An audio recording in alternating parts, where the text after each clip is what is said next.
დევნილმა ოჯახმა საცხოვრებელი ფართი მიიღო, ბინით ფოჩხობის ოჯახი დაკმაყოფილდა. ოჯახი 10 წლის განმავლობაში მუხიანში არაშენდას კორპუსში ცხოვრობდა, თუმცა რამდენიმე წლის წინ გამოასახლეს. დევნილთა სამინისტრომ სპეციალური კრიტერიუმები შეიმუშავა, რომელიც იგივე ფულების სისტემაა. პრიორიტეტი იმ ოჯახებს ენიჭება, რომელიც მეტფულას დააგროვებს. პირველი ოჯახი, რომელსაც ახალი სისტემით მინდა გადაეცა, სწორედ ფოჩხობის ოჯახი აღმოჩნდა.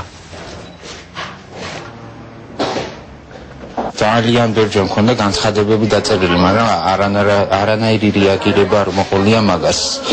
და აი მოულოდნელად იყო ზარი შემოსული და შემატყობინეს დევნილთა სამინისტროდან, რომ გეკუთვნის ფართი.